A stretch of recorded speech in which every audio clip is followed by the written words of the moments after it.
Olá, estamos iniciando mais um programa Memória Viva. Hoje entrevistando a escritora Clotilde Tavares.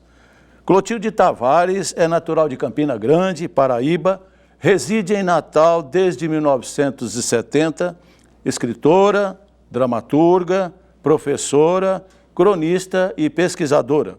Publicou vários livros, entre eles A Botija, A Agulha do Desejo, O Verbo e o Briefing, Natal, A Noiva do Sol, e seus textos e crônicas podem ser lidos no seu blog, Umas e Outras, e também no seu canal YouTube, Clotilde Comenta, onde ela fala sobre livros, séries de TV e temas do cotidiano. Aqui conosco também, como entrevistadores, Ana Morena Tavares, produtora cultural, e Henrique Fontes, ator e diretor da Casa da Ribeira. Clotilde, é um prazer enorme tê-la aqui no nosso Memória Viva e gostaríamos que você nos falasse inicialmente sobre o que eu estou vendo aqui, que você é de Campina Grande, né? Paraibana, né? Pois é. Sobre a sua infância, como foi, porque toda a sua arte começou lá? Pois é. Em primeiro lugar, é muito legal estar aqui, onde já vim tantas vezes e agora nesse novo formato, tão bem acompanhada, né? Com esses parceiros da arte. E essa volta à infância é uma coisa interessante, porque quanto mais velho a gente fica, mais idosa a gente fica. Não vamos discordar agora, porque eu gosto de ser velha. Ai, meu Deus. Quem me chamar de idoso apanha. Olha, o velho é velho. E o velho, ele tem força, ele tem poder. O idoso não, o idoso é coitadinho do idoso. Ajuda o idoso, pega o idoso, vai ali e apoia o idoso. E o velho não, o velho diz, vamos sair para lá que eu posso andar sozinho. Então eu gosto de ser velha, uma boa. Sim. Então, quanto mais velho a gente fica, mais a memória nos traz aí recordações de infância. É uma sabedoria muito grande, eu penso, do universo, da fisiologia humana, é que a gente vai esquecendo o que é recente. Isso. E que não é nem tão bom, e começa a se lembrar mais daquilo do passado, do passado dourado. Então, a minha infância em Campina Grande realmente foi uma infância muito interessante. Eu não gosto de analisar a minha infância dizendo que foi boa ou que foi ruim. A minha família era uma família meio estranha, meio esquisita. Meu pai era poeta, jornalista, e um homem não tinha formação escolar. Assim. Qual o nome, Clotilde, do seu pai? Meu pai chamava-se Nilo Tavares. Sim. Era jornalista e poeta. Era desses poetas de bancada, improvisador. Escrevia sonetos assim, quase de uma tacada só, fluentemente. E era um declamador, declamava, sabia muita coisa decorada. E minha mãe também gostava muito de ler, mas tinha outra vibe, digamos assim. Mamãe era uma mulher foi criada no Cariri, paraibano, no interior, enquanto papai tinha sido criado no Recife, né? Toda aquela cultura urbana, de poesia, etc. Mamãe não, mamãe foi criada no interior, escutando todas aquelas lendas, aquelas histórias, vendo os cantadores de viola, se escondendo por causa dos cangaceiros. Então tinha toda essa história no passado de mamãe. E ela trazia isso para a gente em forma de lendas, de contos, de folhetos decorados e de uma série de coisas. E ela tinha toda uma... Mamãe era uma mulher assim meio mística, meio maluca, e a gente vivia com um pé no realismo fantástico e outro pé no realismo. Papai, não, papai era um homem, era socialista, não é? Era muito ligado com a realidade. Durante um tempo ele foi militante, não é? Depois, quando os filhos nasceram, ele deixou um pouco a militância política, enquanto outros tios meus continuaram. E então eu vivi e fui criada no meio dessa junção dessas duas mentalidades, cada uma me trazendo de um lado a cultura livresca, a cultura erudita, e do outro lado a cultura popular, que papai também gostava. Eu me lembro que ele sabia decorado peças e mais peças da literatura popular, como o Desafio do Cegadeiro de Zé Pretinho. Eu aprendi ouvindo papai o seu pai declamar decorado. Olha que coisa maravilhosa. Então, Era uma infância boa, nós não éramos ricos, e alguns períodos dessa vida nós enfrentamos dificuldades financeiras muito grandes, teve época que a gente era pobre de Jó, depois papai arranjava um emprego melhor, a gente se aprumava, dali a pouco perdia o emprego, sabe? Não era como hoje, não, que hoje em dia ninguém pode passar dificuldade, quer logo morrer, né? Mas naquela época era diferente. Era diferente. Não tinha tantas leis que apoiassem. Aí você passou a infância quase toda em Campina Grande? Em Campina Grande. Eu só saí de Campina Grande aos 22 anos de idade para vir para aqui, para Natal, estudar. Ah, sim. Infância e adolescência em Campina Grande. Eu tive um intervalo no internato, que até escrevi um livro contando essa história, o livro chama-se... Lá em Campina Grande? Não, eu fui interna no interior de Pernambuco, no Agreste de Pernambuco, num colégio chamado Nossa Senhora do Bom Conselho, perto de Garanhuns. Ah, sim. E esse período no internato, que eu fui muito pequena, com 7 anos, me rendeu um livro que escrevi essas memórias, é um dos meus livros, Memórias Formosa És, Memórias do Internato, que saiu pelos Jovens Escribas. Sim, sim. Essa minha infância também foi muito ligada porque meu irmão, Braulio Tavares, que é um escritor hoje mais conhecido que eu, porque eu sou conhecida aqui em Natal, na minha rua, e Braulio é conhecido no país inteiro, né? Sei. Eu e Braulio, nós temos menos de 3 anos de diferença. Então, a nossa infância foi passada juntos, né? As mesmas experiências. A mesma experiência sua ele teve também, as oportunidades tão engraçado, também, porque né? quando vamos assim, quando somos convidados para o mesmo evento, sim. Se ele fizer a palestra primeiro, eu corro o risco de estar usando os mesmos exemplos que ele já usou depois, e vice-versa, entendeu? Nenhum estragar a palestra do outro, porque as experiências são comuns, né? São comuns, são praticamente as mesmas. E aí em Natal você veio para cá, você já conhecia o pessoal da arte? Começou depois? Não, primeiro você veio estudar, né? Em Campina, eu vim para cá, eu fiz vestibular com 22 anos, porque mais tarde do que a maioria que faz vestibular com 18 anos, eu tive um casamento. Eu me casei, não deu certo, eu tive um filho, meu filho Rômulo Tavares, que Rômulo vai fazer 50 anos no próximo ano, né? É publicitário aqui em Natal, é conhecido, todo mundo conhece ele, é músico também. Então, eu precisava de uma profissão, eu precisava de um meio de vida, né? Era pobre, não tinha onde cair morta. Sim. Então, vamos fazer o quê? Vamos estudar. Quer estudar o quê? Medicina. Em Campina Grande não tinha o curso, então eu vim para Natal. O meu filho ficou com a mamãe, né, na casa dos meus pais e tudo, e eu vim embora para Natal sem conhecer ninguém, e fiz vestibular de medicina. Fiquei aqui, estudei, a intenção era voltar. Sim. Mas aí me apaixonei por essa cidade, me apaixonei por esses habitantes, por essa cidade, por essa... E não saiu mais, né, Clotilde? Esse céu de Natal, né? Essa cidade de Natal é uma cidade que às vezes é impossível da gente viver, mas por uma série de problemas, mas a gente não consegue sair dela. A cidade, ela tem um perfume, sabe? Se você fechar os olhos, você vê o voo do anjo assim passando junto de você, você diz, eu quero ficar aqui.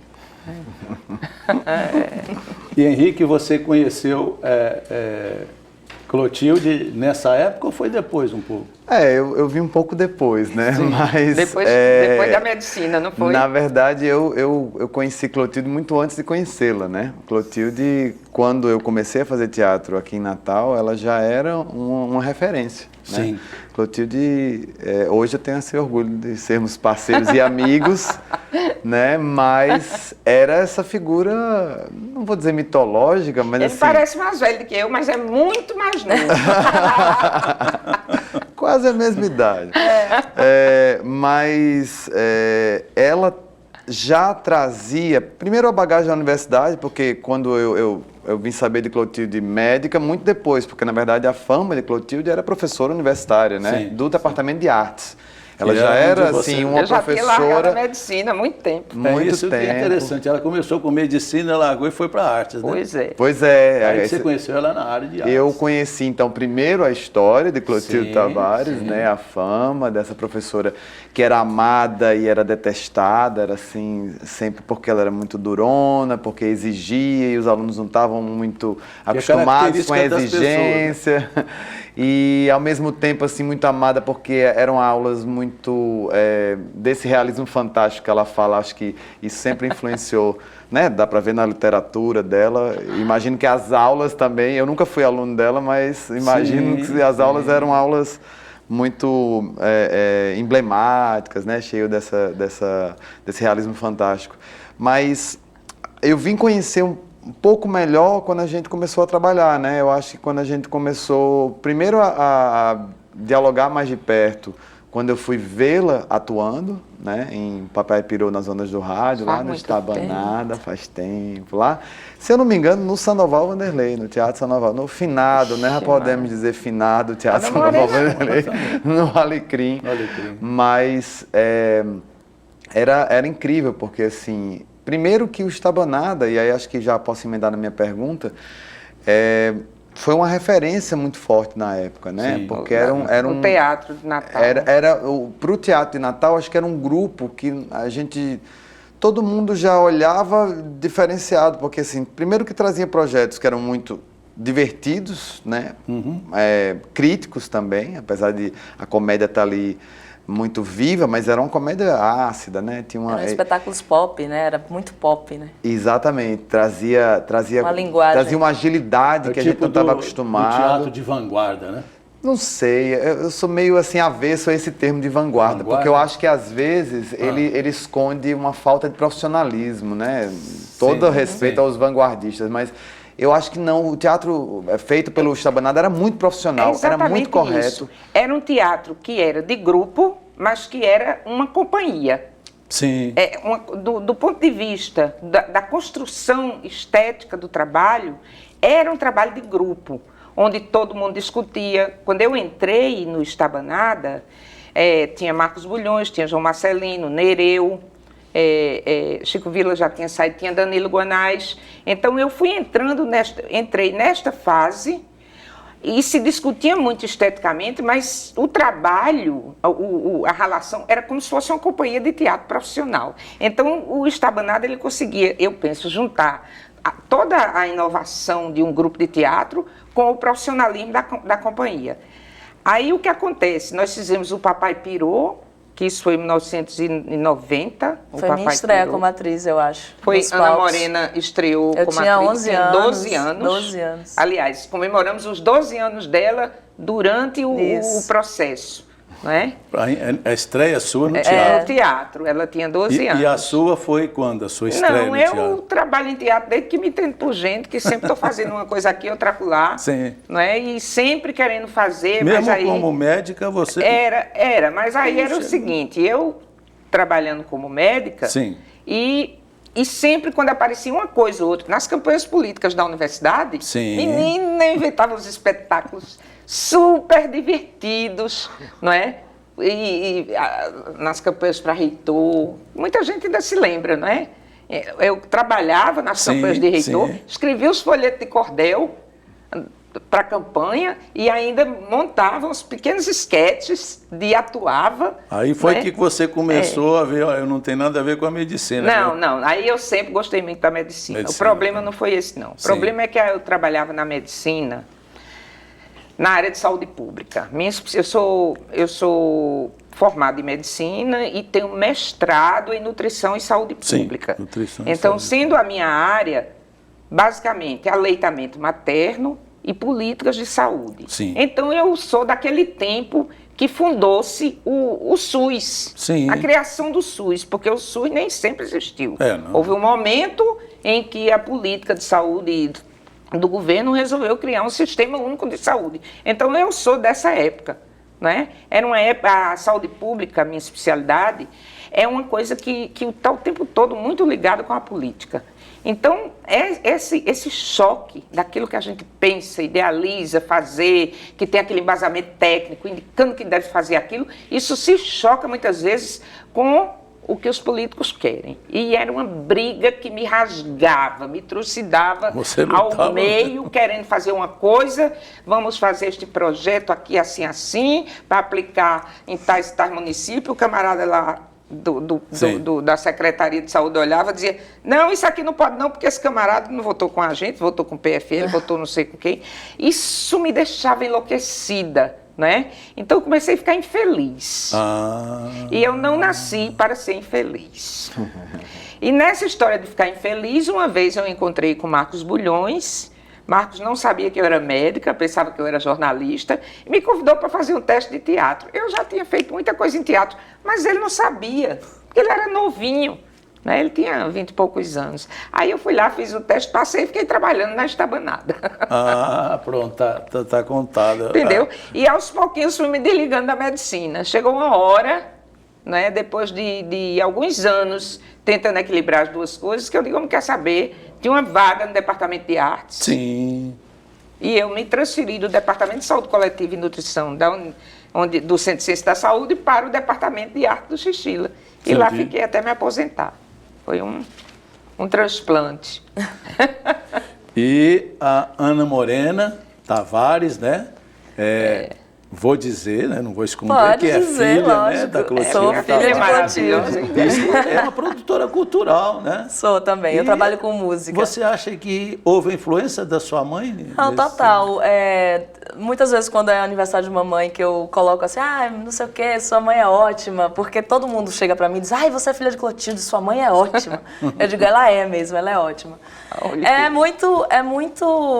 Foi muito importante para o trabalho que eu faço hoje o suporte dela, a criação dela, porque você é criado de uma forma a ser independente, a realizar as coisas da forma que você acha correta. Então, eu acho que isso tem muito a ver com o trabalho que eu faço hoje. Eu trabalho com música, eu sou diretora do Sol, que é uma espécie de Casa da Ribeira da Música, né? Que a gente trabalha com shows, com festivais. Fazemos, inclusive, o Circuito Cultural Ribeira juntos. E acho que isso foi primordial, assim, para esse fortalecimento de um trabalho que não é um trabalho fácil, né? Quem trabalha com arte não é um caminho muito fácil. Quando eu comecei a entrar no teatro, tu achou que eu ia ser... Porque eu, na verdade, comecei pelo teatro.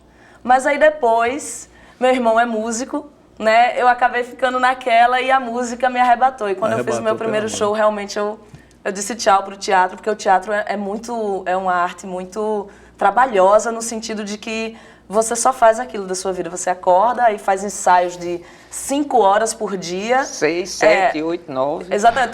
Quando os músicos começam, é muito difícil ensaiar 2 vezes por semana, eu digo, você tem que ir pro teatro para você ver o que é ralar. Exatamente. Então, assim, tu achou que eu poderia voltar para música e ir para música? Ou essa pergunta ela vai responder no próximo bloco, porque nós estamos encerrando o primeiro bloco do programa Memória Viva e voltaremos dentro de alguns instantes.